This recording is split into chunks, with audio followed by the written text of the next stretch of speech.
Hi, we're Josh and Ariel Walmsley, owners of Green Valley Tree LLC, based in North Windham. We're proud to sponsor Connecticut East This Week and to serve the communities of Windham and New London counties with our tree removal and plant healthcare services. Visit our website at greenvalleytreeworks.com for a full list of our services, or give us a call on 860-234-4041. We look forward to hearing from you. Being a man isn't always about being tough and leading the pack. It's also about allowing yourself to fail and be vulnerable too. We talk to the co-authors of a new book called Emerging Men and hear their inspiring personal stories of struggle and success. Plus, we take a look at other stories making the headlines from around the region. This is Connecticut East This Week.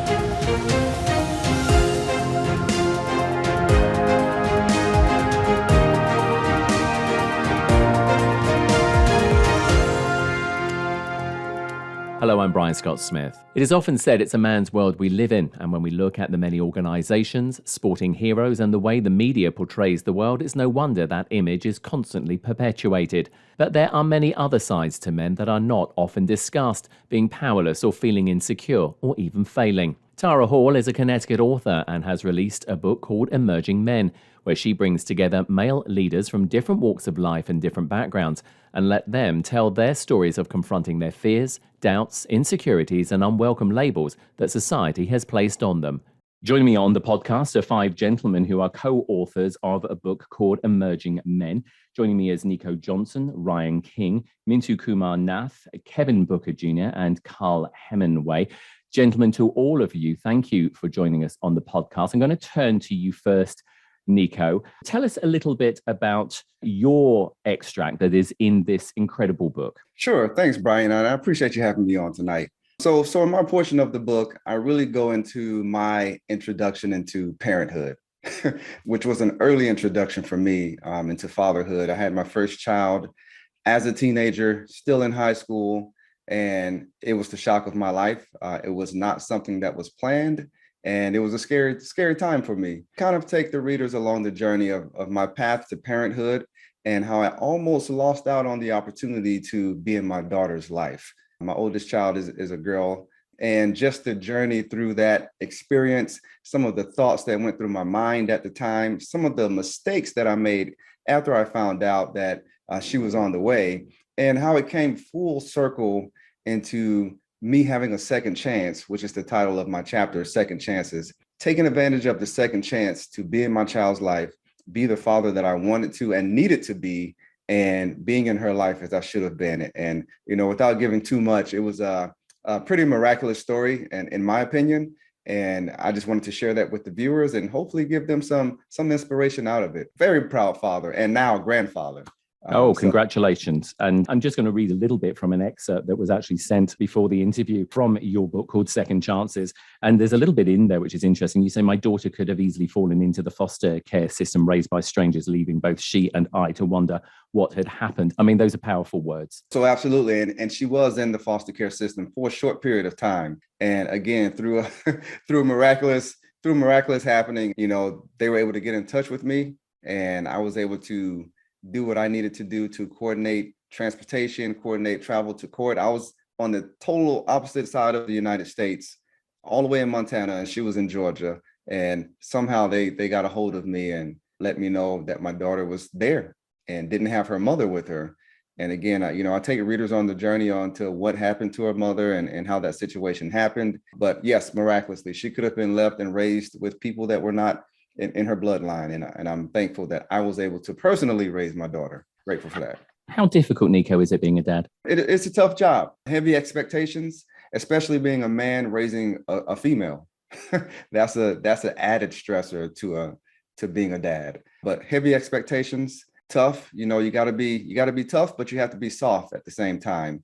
And you have to be a teacher. You're a guide, you're a protector, you're a teacher, you're a teddy bear, and you're a disciplinarian. So it is a combination of things being a dad, and it can be tough, especially being a young single dad starting out. Looking back at all of it, and obviously, with your daughters, I mean, in particular, what do they have to say to you? I'm hoping they're very proud of you. Yeah, she is. She is very proud. And, a lot of, once she hit her teenage years, you got the teenage rebellion. So there were some issues there for a little while that we overcame. I think most parents deal with a little difficulty in those teenage years, but she is very proud. She is very happy. And she actually came back to say, you know what, Dad, you were right. I didn't want to believe it. I didn't want to listen to you, for that little short time period there, but you were right.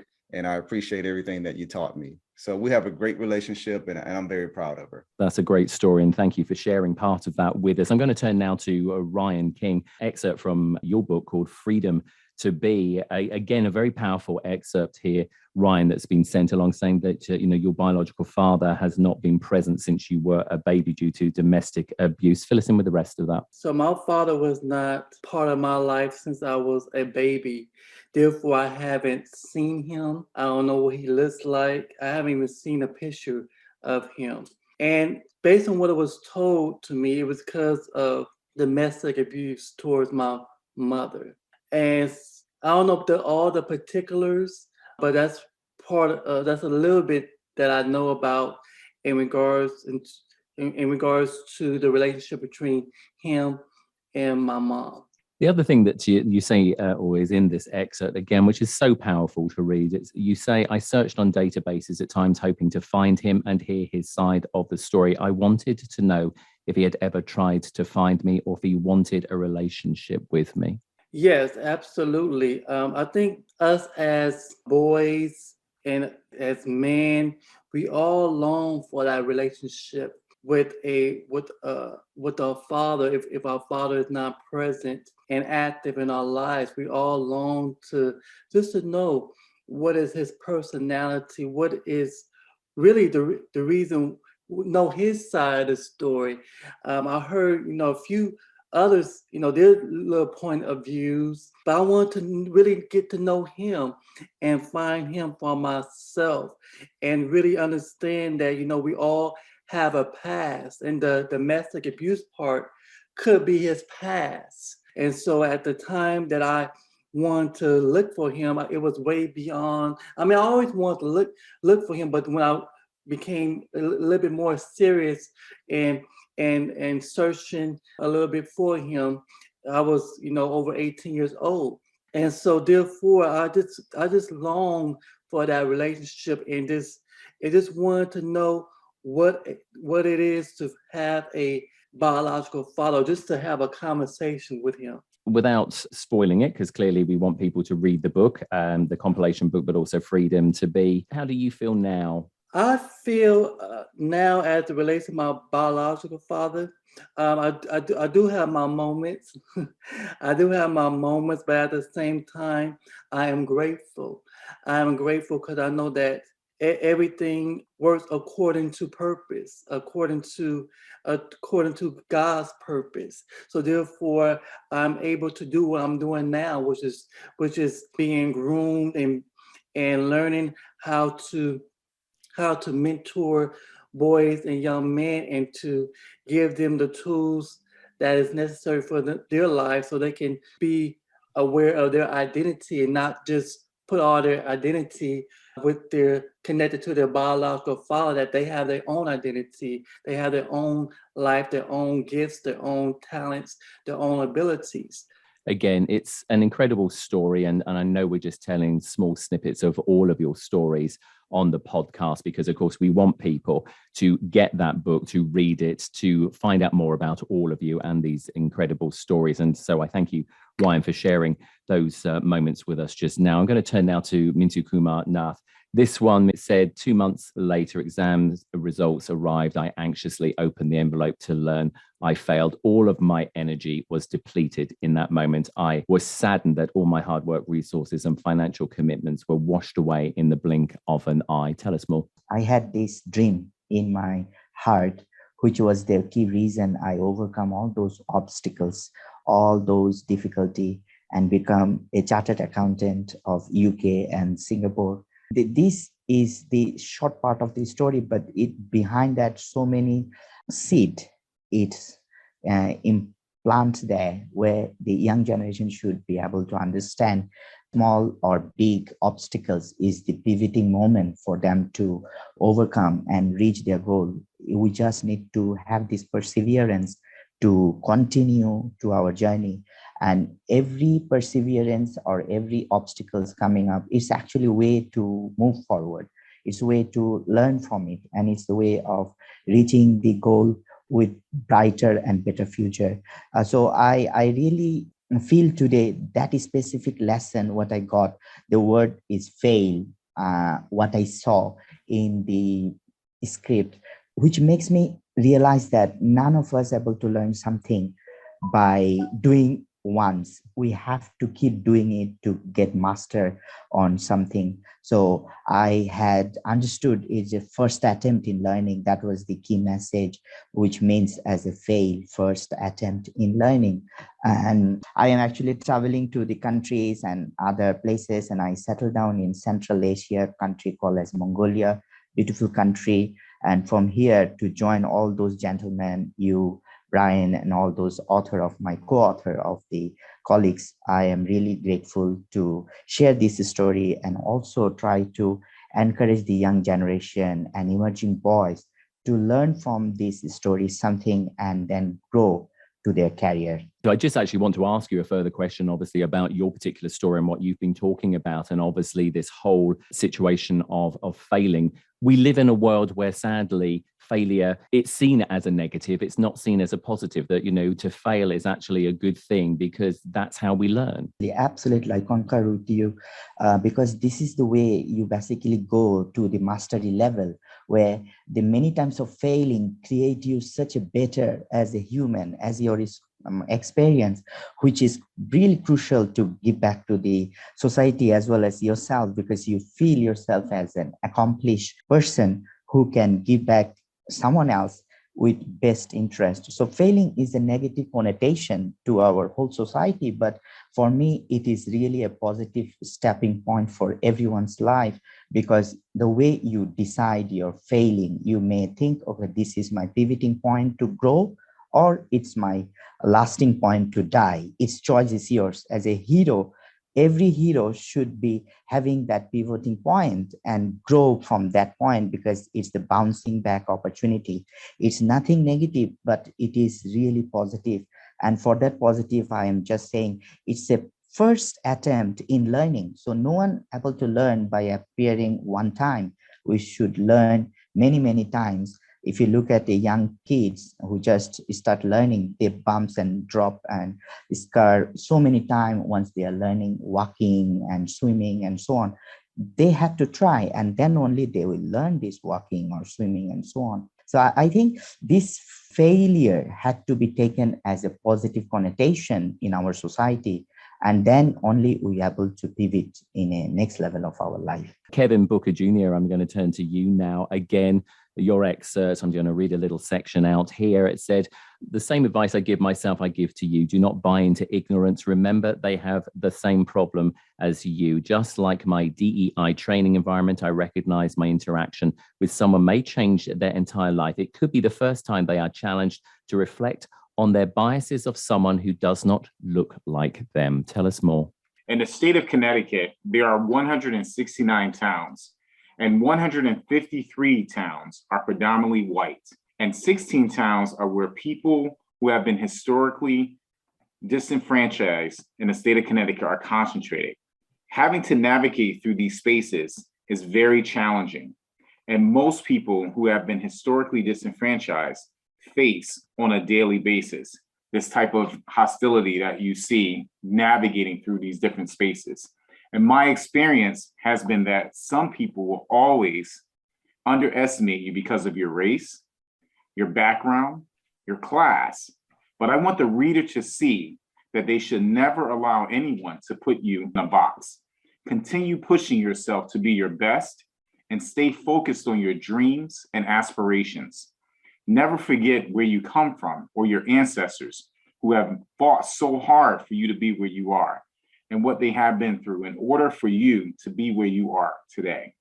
I want the reader to know that they can achieve anything they put their mind to, and do not allow others to limit your achievements because of the false narrative that they have of who you are. This is why I wrote my chapter, to shed light on this issue that is detrimental to all of our communities and to uplift those who are dealing with these circumstances on a daily basis. Let me put this question to you, Kevin. The media, of course, doesn't help the situation, often biased in one direction or another, and is often sort of like either tone deaf or color blind. But also, we need to address diversity, I think, also in the classroom as well, because I think we can all agree nobody is born a racist. They're taught to be racist. And that can be sort of like knocked on the head if we actually have more diversity and better education. Don't you agree? Absolutely. I totally agree with that. I think of a quote by Maya Angelou, Brian, right now. She once said, "I've learned that people will forget what you said. People will forget what you did, but people will never, ever forget how you made them feel."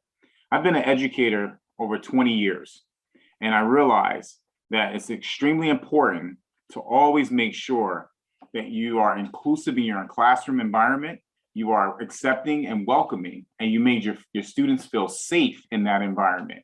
But that type of skill set needs to be taught. You need to have individuals who have those tools, who can also teach others in the classroom to be inclusive as well, so that we can move our communities in a positive direction, so that we can continue breaking this vicious cycle that is destroying our communities on so many levels. And finally, Carl Hemingway. I'm going to read a little bit of your excerpt here, Carl. "To stay positive, do not listen to the wounded, vengeful, unhappy divorcees.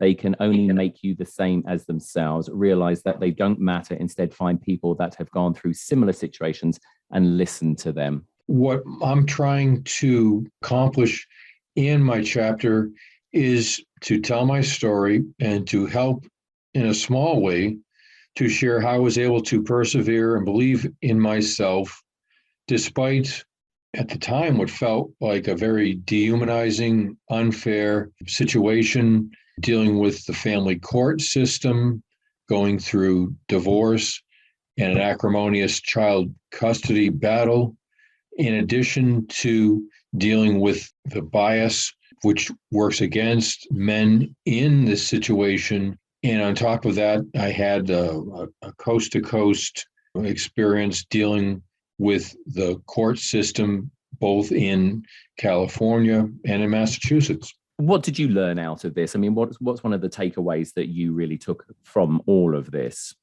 Well, Brian, I believe that you have to look at the long game and realize that it's very difficult just day to day, putting one foot in front of the next, and to have hope, to focus on purpose in achieving your goals, whether it be getting to the next court date or getting your child to school on time in the morning, or just being able to face another day and believe in yourself, be able to work in a positive way, not get jaded, not get bitter, and to be open to having the opportunity to start your life over and to move past, to still be standing and still be yourself, not lose yourself in what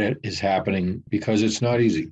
I think, all of us, having listened to each one of you, can find something in everything that you've all said in our own lives at some point. And it's great to be able to hear the positiveness being reinforced by all of you. And basically, saying to men out there, it's okay to fail, but pick yourself up, and there's ways and means that, you can move forward. I want to acknowledge Tara Hall, who is the visionary author of Emerging Men. She can't actually join us on this particular interview, but of course we want to acknowledge that Tara, along with you, has helped to make this book happen. I don't know if one of you just wants to say a quick few words in Tara's absence about, how that collaboration happened. Tara recently finished a book project with Emerging Women, and she decided, hey, I think this would be very important to get a collection of men together to share their perspectives. She began to reach out to some of the fellas in this group and see if there's interest out there. And of course, we stepped up to the challenge. We thought this was an amazing opportunity.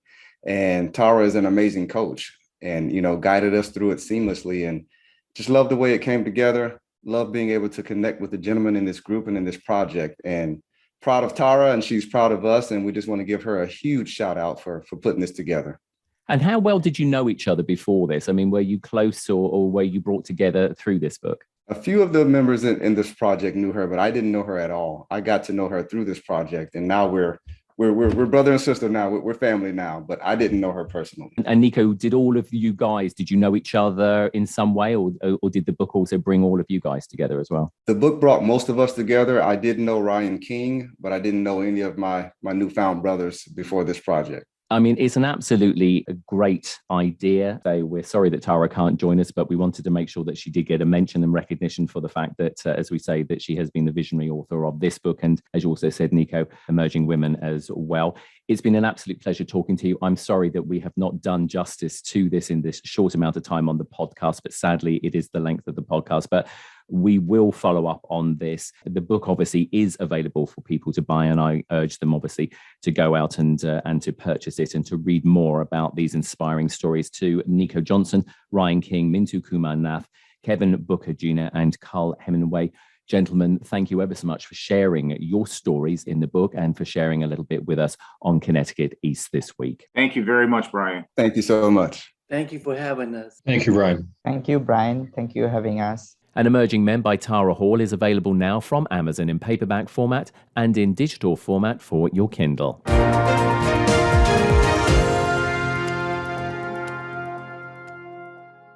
The American Red Cross blood supply is at historically low levels this winter, and we're facing a dangerous situation across the country. Without the blood they need, hospitals may be forced to make tough decisions about patient care. Donors are needed now to ensure blood is available for everyone who needs it when they need it. The good news is, you can help. Make an appointment to give now. Visit redcrossblood.org or call 1-800-RED-CROSS. Patients are counting on you. Tree damage caused by high winds, hurricanes, or stormy weather? Green Valley Tree has you covered. We offer emergency storm service for residential, commercial, and even municipalities. From full removals, uprooted or broken trees, to broken and fractured limbs, no job too big or small. If you need immediate emergency service outside our regular business hours, call our emergency hotline at 860-966-5710 and visit our website at greenvalleytreeworks.com for details of our other services. Time now for a look at some of the other stories making the headlines in the region recently. As the legislative session in Hartford kicks off this month, advocates are hopeful that the General Assembly will pass a medical aid in dying bill after it saw movement last year for the first time. Emily Scott from the Connecticut News Service has more. Last March, House Bill 6425 passed out of the Public Health Committee in a 24-9 vote. A first for a version of aid in dying bills introduced multiple times over the last 25 years.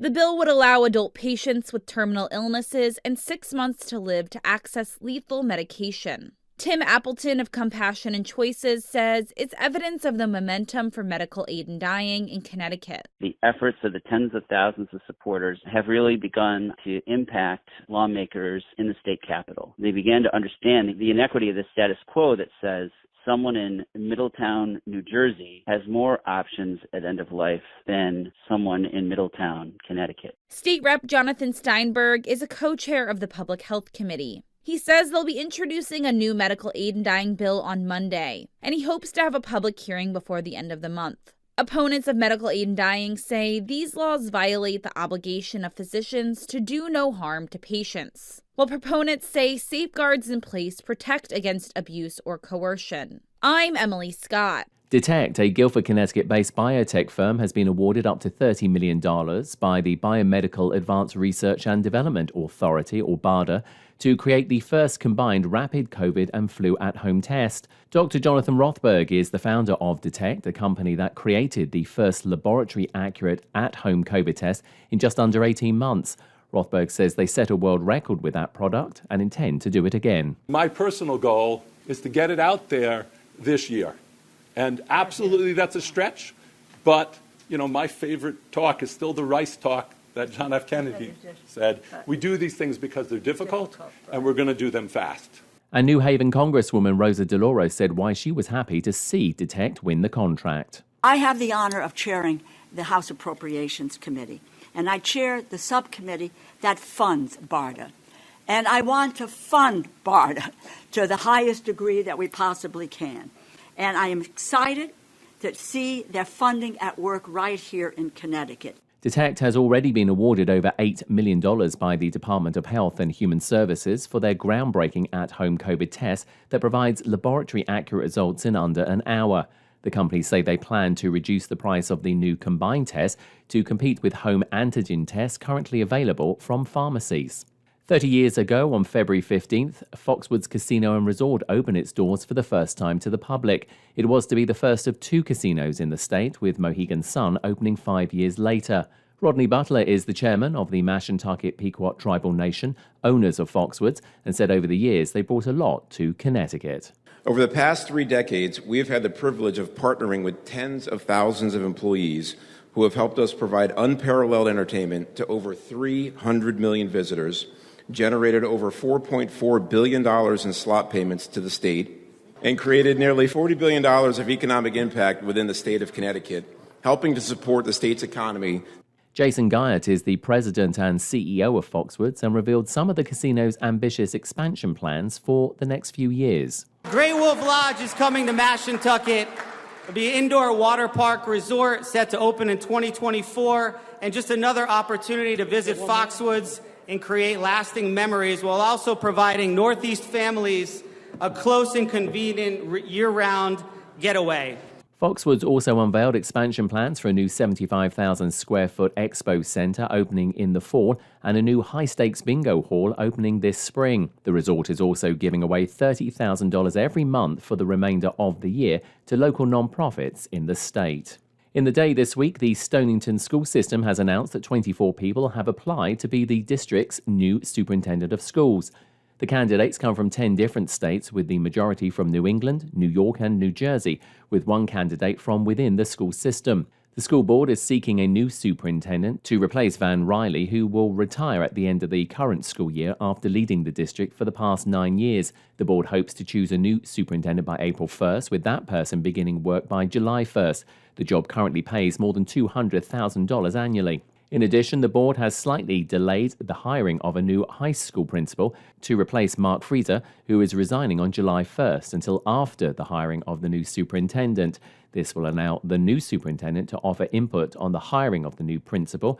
In the Norwich Bulletin this week, a Windham County Police Department is working toward reforming a regional SWAT team that could include officers from Plainfield. The Willimantic Police Department currently has the ability to deploy an in-house special weapons and tactics team whose members are tasked with responding to out-of-the-ordinary incidents, including hostage negotiations, high-risk warrant service, active shooter situations, and crowd control. Plainfield Police Deputy Chief Will Wolfberg said his department years ago allowed officers to join the Willimantic tactical team, but manpower issues later scuttled the cooperative effort. And in the Chronicle this week, following a dispute with Lyman Real Estate regarding a proposed rent increase, the Eastern Connecticut Veterans Community Center and Windham Region Chamber of Commerce have vacated their Tyler Square location. The two organizations returned to the Chamber's former building at 1010 Main Street. There are no words to express how upset the core group of volunteers are and the veterans that see this as their home away from home, said Windham Regional Chamber of Commerce Chief Executive Officer and President Diane Nadeau. Nadeau said the Chamber was paying $1,000 a month rent and was prepared to pay $2,000 a month this spring, but she said the Chamber was about to eventually be charged $8,650 a month in rent, something it cannot afford. That's all from us for this edition. Do send us your questions and story ideas to the show via our website at connecticut-east.com or Facebook or Twitter at Connecticut East and on Instagram at Connecticut East this week. And you can listen to the show again on our social platforms on demand and by asking your smart speaker to play Connecticut East This Week podcast. And please like, follow and share on your social media too. I'm Brian Scott Smith. Thank you for listening.